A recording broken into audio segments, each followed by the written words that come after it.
Ya, kita mulai diskusinya yang dari LK analisis kompetensi. Nah, yang ini tadi idenya dari Ibu Dewi. Sekarang kita bisa rembukan yang di sini yang untuk fase A-nya dulu, Pak. Bu, untuk fase A kira-kira ini dipisah gitu ya antara bangun datar sama bangun ruang. Ya, jadi kalau mau dipisah mungkin bisa mengenal dan mengenal ciri bentuk bangun datar. Mengenal dan mendeskripsikan gitu. Ya, mengenal dan mendeskripsikan ciri berbagai bentuk bangun datar itu sendiri. Dari depan Bu Riani, mengenal dan ciri. Mengenal, cirinya dihapus ini ya. Mengenal dan mendeskripsikan ciri bangun datar. Yang kedua mengenal. Ini dihapus ya Bu ya. Yang itu kedua sama tapi bangun cuma bangun ruang. Bangun ruang, ya.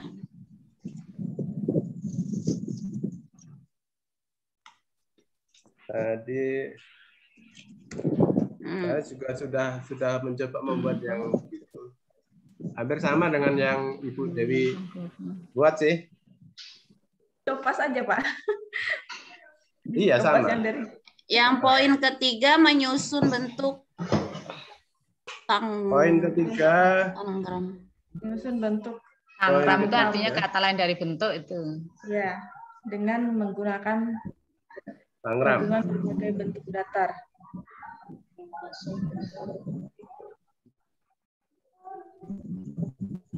Poin ketiga pas saja ya Bu ya, dengan menggunakan gabungan berbagai bentuk datar bentuk gimana?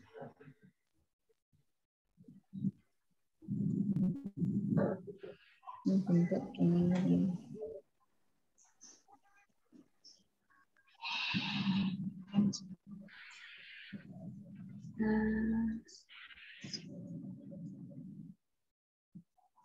Menentukan posisi benda terhadap benda lain.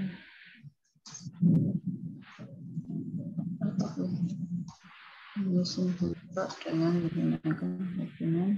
Halo Bu Riani. Iya ya Pak. Yang ketiga menyusun bentuk tanggram dengan menggunakan gabungan berbagai bentuk bangun datar. Bangun datar, oh iya. Yang keempatnya menentukan posisi benda terhadap benda lain. Berbagai bentuk bangun datar. Bu. Oh, berbagai bentuk. Bentuk bangun datar. Yang poin keempat menentukan posisi benda terhadap benda lain. Oke, betul. Dah. Lalu yang fase ke B. Fase B. Ciri-ciri berbagai bentuk. Fase B. Dari tingkat ketiga segi banyak dan lingkaran. Membandingkan ciri berbagai bentuk bangun datar dari segi tempat. Dipisah Pak? Enggak usah. Enggak usah aja, ini kan bangun datar kan. Cuma iya, bangun datar mencakup semuanya. Iya, betul. Bangun datar terdiri dari ini. Maksudnya itu untuk mencari apa unsur-unsurnya gitu ya, Pak ya? Bentuknya aja, Bu. Membandingkan ciri-cirinya. Ciri-cirinya aja, Bu. Ini soalnya kelas 3 SD. Kalau segitiga ini kelas 3 SD 1 nih, kelas Pak. 2. Kelas 1 kelas 3 kelas 4. 4. Hanya membandingkan ciri. Oh, kalau segitiga itu sisinya ada 3, kalau segi 4 sisinya ada 4 sisi gitu. Kalau lingkaran tuh berapa sisinya lingkaran? Berapa, Bu? Lingkaran berapa sisinya ya? 1 atau tak terhingga ya? Enggak ada, Bu. Lingkaran itu kan segi n peraturan tak terhingga. Tak terhingga kan ya Pak ya. Oke, fase B oke kali ya. Pas aja nih Pak. Lanjut. Fase C. Fase C. Mengklasifikasikan sebagai bangun datar sesuai dengan ciri-cirinya. Dan membandingkan mengklasifikasikan fase C ya.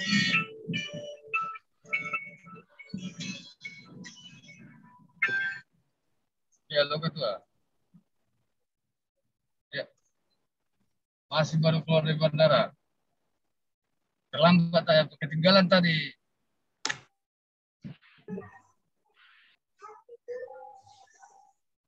Oke, fase C oke.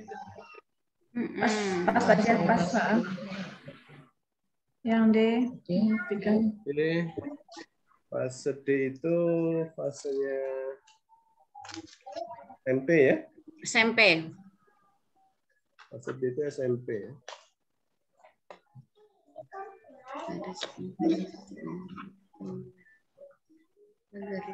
Serta segitiga. Oh, serta segitiga sebangun. Kongruen dan sebangun ya, ini ya.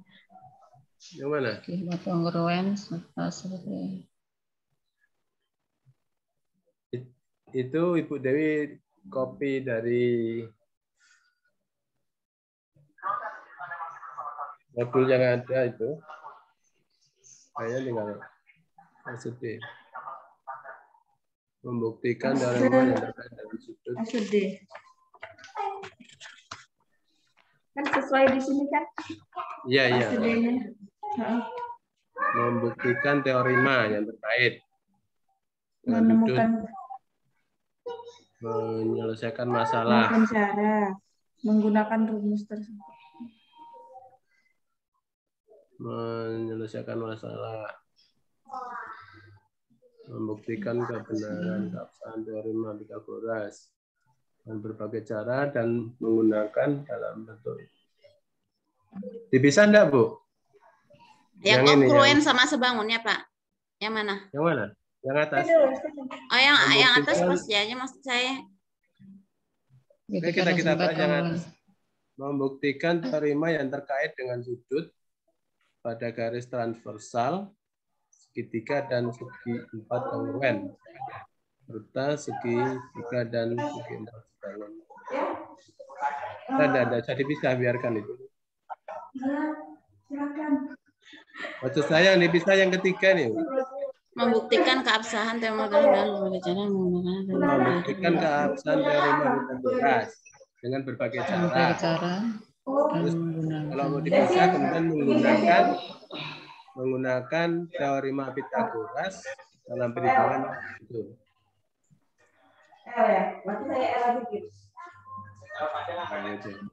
Menggunakan teorema Pythagoras ya, Pak?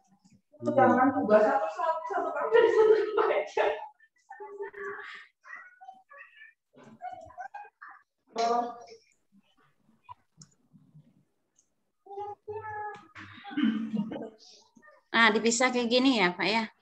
Dalam menggunakan teorema Pythagoras dalam perhitungan jarak antar dua titik pada bidang koordinat kartesius. Maksudnya menggunakan teorema Pythagoras dalam perhitungan jarak itu kan maksudnya ya? Yang membuktikan keabsahan teorema Pythagoras. Ini dipisah tadi, Bu. Iya, saya pisah. Kan di situ kan membuktikan teori kebenaran teorema Pythagoras dulu kan itu ceritanya ya. Baru menggunakannya maksudnya penerapannya ke penerapan teorema itu ke Pythagoras ke perhitungan ya. Ya, tadi belum dipisah, Bu. Oh, tadi belum dipisah. Iya. Oke. Menyelesaikan masalah transformasi geometri tunggal. Transformasi geometri tunggal. Ini kelas SMP ya? Iya, Pak. SMP, Pak. SMP kelas 3 ya. Kalau SMP kayaknya yang fase Fase D itu SMP kelas 1 dan 3 ya.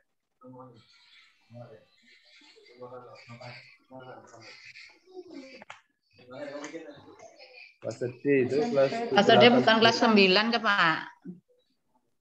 Oh iya, itu nanti disampaikan di kelas 9. Berarti udah ada refleksi, translasi, udah ada transformasi ya. Tapi transformasi tunggal. Jadi dia kalau refleksi saja, translasi saja gitu. Oh, satu-satu. Ini satu-satu berarti Pak? Ya kan ini transformasi tunggal nih. Ya kan? Maksudnya itu kan transformasi, sebutkan semuanya gitu loh Pak Masnya.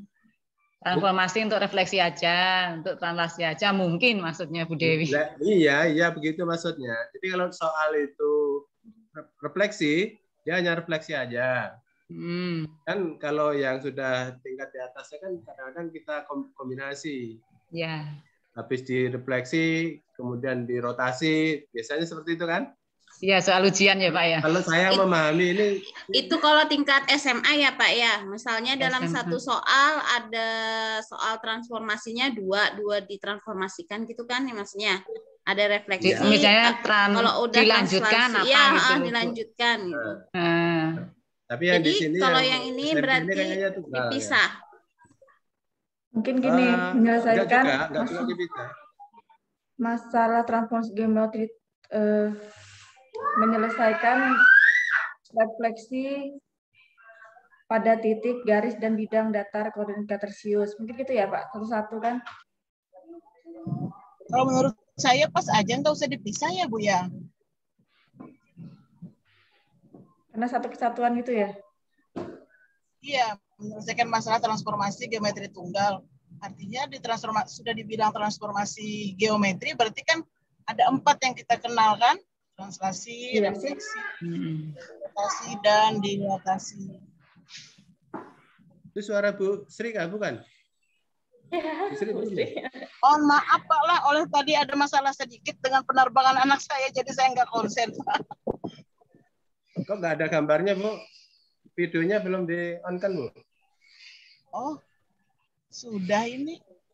Iya kan? Ada Pak. Tempat saya nggak ada Bu Sri. Oh iya Pak, nggak ada ya?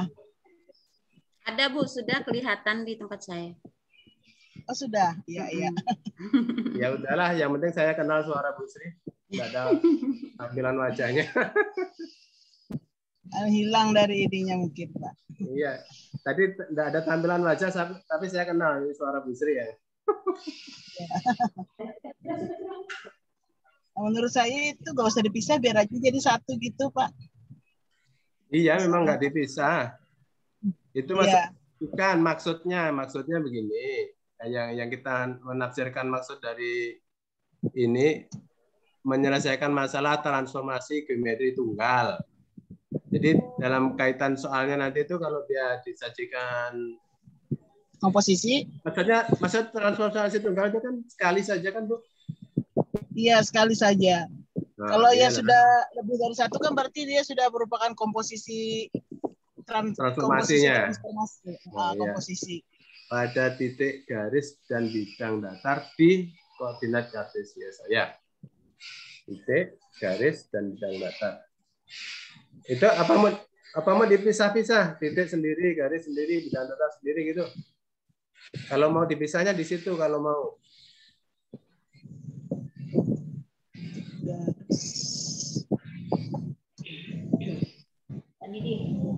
Misalnya ada pertanyaan begini, apa tujuan koma, peran ataupun fungsi di mentoring di sekolah? Jadi peran ataupun fungsi itu menjadi satu kalimat atau menjadi 2 pertanyaan, peran dan fungsi. Apa tuh? Kayaknya nggak perlu dipisah deh Pak ini, biarin aja jadi satu kesatuan aja pada titik, garis, dan bidang. Yang poin 5-nya. Kalau tujuan sendiri. Atau dannya diganti atau saja, mungkin misalnya satu titik atau garis atau bidang datar itu maksudnya. Berarti peran sama ya Dan Bu, itu mau kalau ada atau itu ya. Mau semuanya titik, garis dan bidang datar. Iya, enggak bisa diganti, itu harus memang semuanya. Beda ya. Kalau nanti membuat translasi bidang datar seperti apa gitu. Kalau ada bidang datar mau dirotasi seperti apa. Kan dimulai awalnya dari titik aja, dirotasi atau kemudian garis. Kalau garis dirotasi misalnya seperti apa, terus meningkat sampai ke bidang datar kalau dirotasi seperti apa. Artinya soalnya kan tergantung saya buat soal apa dia mau mentransformasi titik, garis atau bidang datar gitu kan. Iya. Pada akhirnya semua harus disampaikan. Misalnya gini, titik kalau refleksi titik seperti apa? Kalau translasi titik seperti apa? Kalau rotasi titik seperti apa dan seterusnya. Nanti garis juga begitu. Menurut saya sudah jelas aja itu Pak, menyelesaikan masalah transformasi itu. Pada titik, garis, berarti ada poin itu kan, titik seperti apa, seperti yang Bapak sampaikan tadi. Titik, garis, dan bidang datar. Kalau nggak dipisah pun nggak apa-apa. Ya.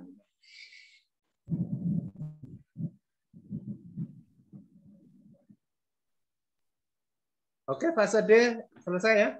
Iya Pak, fase E lagi Pak. Fase E cuma dikit.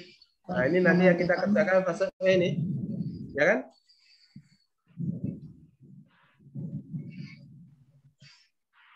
Menentukan perbandingan trigonometri. Oke, fase E. Fase E.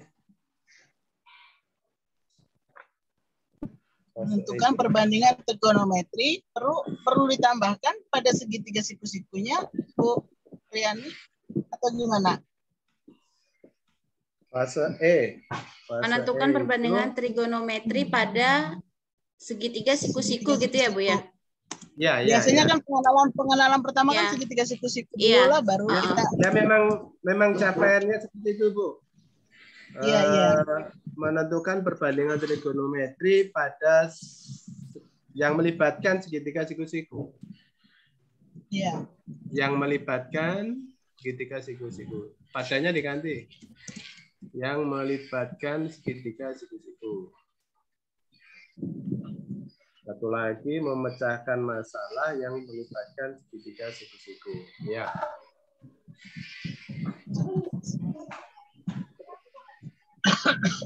Yang terakhir fase F. Fase F itu kelas 12.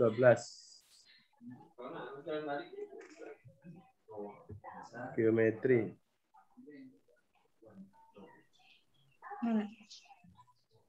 Cuman itu Bu ya. Kurang kayaknya tuh. Sini Pak ya. Fase F, fase F. Fase E udah ya? Oh, ada di bawahnya. Belum dilihat ada bila kurang. Ada di bawah. Nanti kan turun ya. Ini. Nanti dinaikkan aja Bu jadi 1 lembar. Kekecilan ya Bu ya? Kecilan. Enggak, yang ini yang F aja kok Bu. Tinggal yang F aja. Tinggal F aja. F-nya itu sifat geometri dari persamaan. F.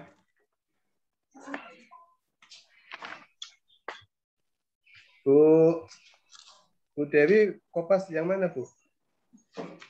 Di fase F, di akhir fase F. Iya kan fase F. Menerapkan teorema tentang lingkaran. Ya, ada itu kan? di fase F, Pak. Fase F. Kok di tempat saya enggak itu? Ada Pak, fase F. Ini saya print. Ada di printannya. Iya, saya print juga, Bu. Oh. Wah, saya belum ya, Pak. Ada tuh fase F-nya Pak, geometri. Yang nggak ada kan pengukuran. Kalau pengukuran nggak ada fase F-nya. Geometri itu ada.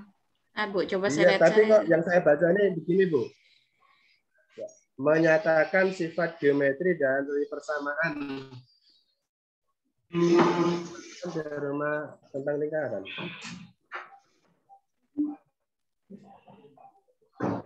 Ada garis singgung lingkaran elip parabola, enggak? Bukan itu, Bu.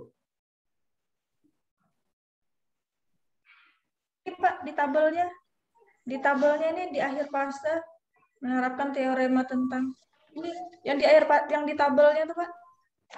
Bapak belum masuk baca di tabel kali.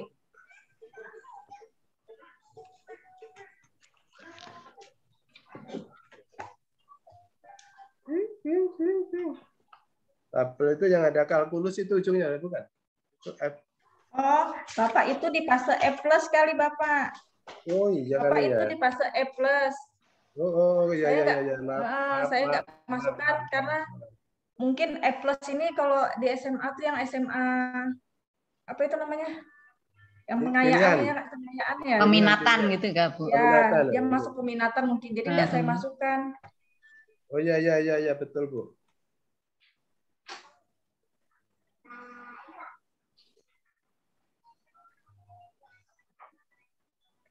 Menerapkan Fase F. Ya, ada Pak ya. Menentukan panjang busur dan luas juring lingkaran.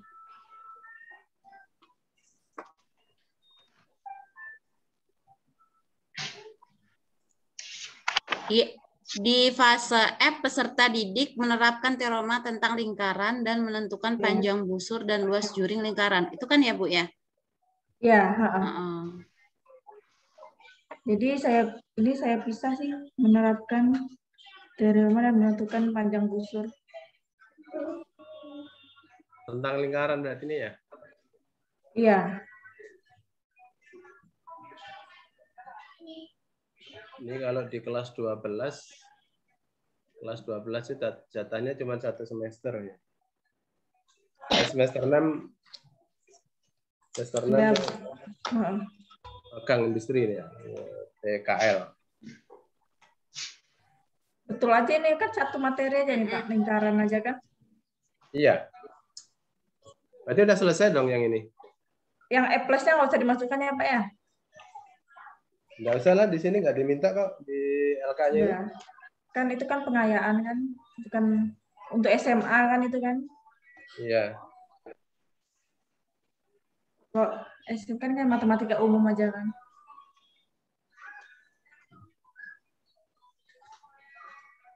Oke Bu Riani, ini selesai yang identifikasi kompetensi ya. Oke. Lalu yang satunya LK, yang satunya lagi Pak, sekalian kita bahas kah? Dijadikan satu video aja nanti ya Bu ya. Ini pakai video nggak LK yang ini? LK demonstrasi konstektual. Ya nanti kan dibahas di diskusi ini yang ini. Jadi dijadikan satu aja. Jadikan satu apa? Yang ini Bu. Yang ini kan saya belum ke sini tadi. Sama saya belum Bu. Saya cuma download tadi itu masih gambaran. Ini kompetensi yang dicapai, berarti yang kita copy paste dari kompetensi yang dicapai tadi kan, baru kita tulis gambarannya. Oh, ini berarti gini ya. Kalau fase yang diampu berarti kita fase F aja berarti di sini. Fase E. Iya, yang E aja. Iya, yang E aja kan berarti kan elemennya geometri gitu ya. Terus kompetensi yang dicapai berarti kompetensi yang isian yang di E. Ya, coba saya buka dulu Bula. Yang E saya copy paste ke situ ya. Ya. Coba.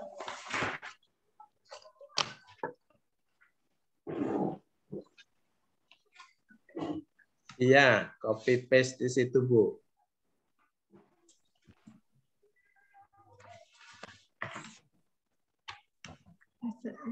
Bu Karni belum pulang nih ya, masih di sekolah ya? Masih Pak. Sama. Untung bukan Pak Emil yang ikut, yang kan pas samping kanan kiri. Nggak bisa Pak, biasa kan satu-satu aja. Sebenarnya saya mau mundur Pak, tapi nggak boleh. Jangan, nggak boleh mundur. Kalau jalan mundur nggak boleh. Mana gaptek Pak? Udah 2 aja kayaknya. Oke, ya 2 aja kayaknya ya. Ya. Nah, sekarang gambaran aktivitas tuh gimana, Mbak? Menentukan Siswa bisa perbandingan gitu ya? trigonometri. Menentukan perbandingan trigonometri yang melibatkan segitiga. Berarti siswa dapat menentukan gitu kan? Aktivitas, Bu. Aktivitasnya ya? Berarti aktivitas pembelajarannya barangkali ya? Iya, aktivitas pembelajaran. Peserta didik. Kalau kita yang gitu kan kayak aktivitas atau siswanya ini kan. Gambarannya siswa bisa menentukan panjang sisi segitiga dulu apa gitu ya?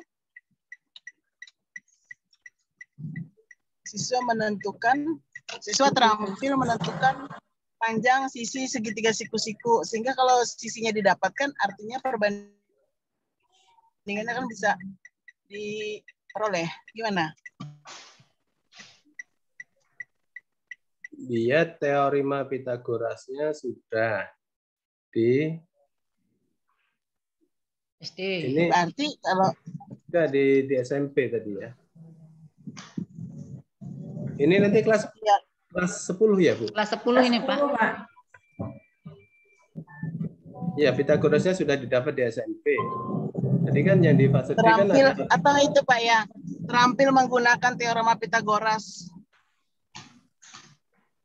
Yang dimaksud sini gambaran aktivitas pembelajaran kalau yang mau dicapai dapat menentukan perbandingan trigonometri yang melibatkan segitiga siku-siku.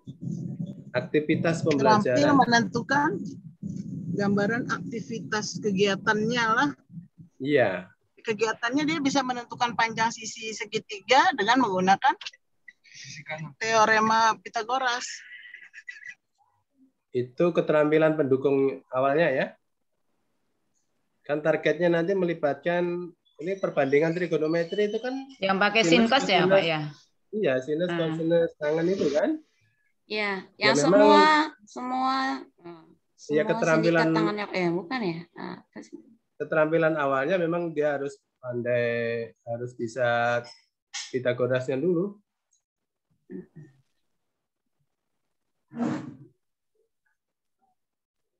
Ya, jadi kalau aktivitasnya berarti sudah terampil kan begitu kita ya memberikan Pitagorasnya segitiga yang salah satu sisinya belum ada, udah ini aktivitasnya berarti dia menentukan dulu panjang sisi yang belum diketahui. Menurut saya. Ya. Oh, maksudnya gitu. Jadi kalau ada segitiga siku-siku pastinya 2 sisi diketahui. Untuk bisa menentukan perbandingan trigonometrinya kan harus tiga sisinya tahu ya. Kalau lengkap perbandingannya. Iya, harus terampil kan? Sudah dia kan berarti aktivitasnya berarti menentukan dulu. Bisa menentukan terampil sudah dia kan menentukan panjang sisi segitiga dengan menggunakan teorema Pitagoras. Atas panjang sisi yang mana nanti yang diketahui yang ditanya. Ya, itu bervariasi ya.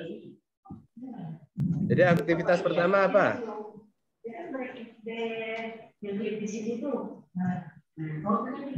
Karena aktivitasnya menentukan perbandingan trigonometri, berarti kompetensinya menentukan perbandingan trigonometri kegiatan itu. Gambarannya dia harus sudah menguasai aktivitas pembelajaran itu kan.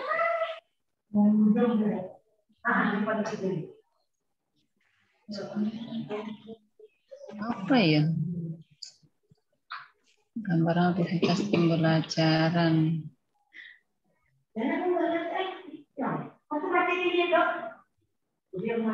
Ini bukan kayak tujuan pembelajaran ya Bu ya untuk gambarannya nih. Misalnya peserta didik mampu menentukan nilai. Kayaknya bukan, Bu. Bukan lah, Pak. Iya, sama juga menurut saya itu. Bukan gambarannya kan berarti itulah. Kalau menurut saya sih aktivitas pembelajarannya. Kegiatannya maksud Bapak? Iya, kegiatannya. Ya kegiatannya pasti siswa menghitung kan Pak? Menghitung panjang sisi segitiga kan? Ya oke, kalau gitu yang pertama tadi itu menurut saya siswa menghitung panjang salah satu sisi segitiga dengan menggunakan teorema Pythagoras. Coba Bu dituangkan dalam kalimat. Intinya menghitung sisi segitiga dengan Pythagoras. Ya, ada kegiatannya Pak ya, karena ada kata operasional di situ menghitung ya Pak ya. Iya, Briani kayaknya, Brianinya. Ya, sorry Bu. Ya apa-apa Pak. Balas we. Apa Ibu tidak konsen? Ada WA dari sekolah ya Pak. Apa tadi Pak? Di sininya ditulis. Ya.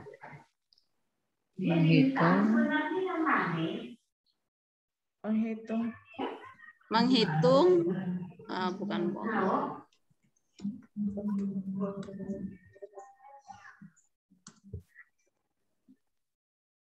Hitung apa Bu Dewi tadi Bu Dewi? Panjang kah? Panjang sisi segitiga ya tadi ya?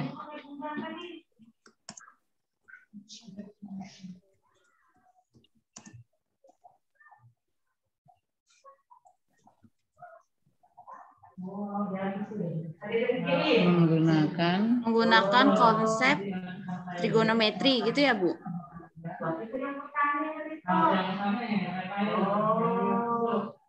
Menggunakan teorema Pythagoras.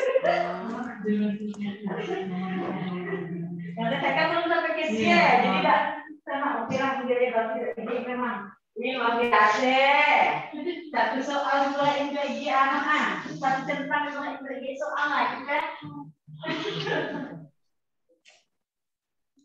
Ya ini kalau mau kita mengajarkan perbandingan sinus misalnya,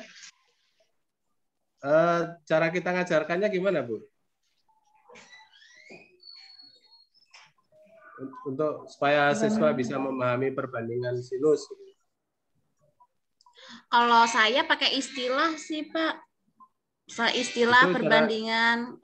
Dia misalnya sudutnya menghadap kemana. Jadi untuk sudut itu kita pakai yang depan miring samping. Gimana bilangnya ya? Gitu kan? Bilangnya miring depan persamping itu. Ya, demi suami di desa itu loh Pak. Jadi konsepnya apa ya? Bilangnya apa di sini? Maksud saya bukan itu. Supaya memahamkan bahwa perbandingan ini loh disebut perbandingan sinus dengan berbagai ukuran segitiga itu kan perbandingannya selalu tetap. Teorema itu yang mesti kita sampaikan dulu. Sudutnya tetap, ya kan? Dengan panjang sisi yang segitiganya siku-siku. Misalnya panjang sisinya berapa, ini berapa. Dengan sudut yang tetap, berbagai kombinasi ukuran dengan membandingkan kalau sinus itu depan bagi miring ya.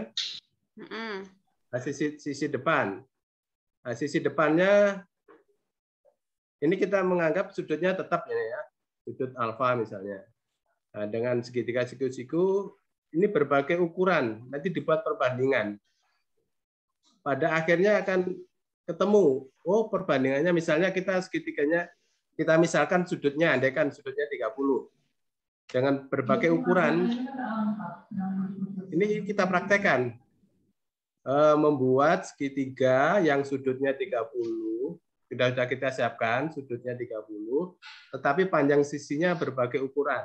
Kan bisa itu kita lakukan. Nanti perbandingan sinus itu kan sisi yang tegak atau sisi depan, tadi kami diistilahkan depan bagi sisi miring.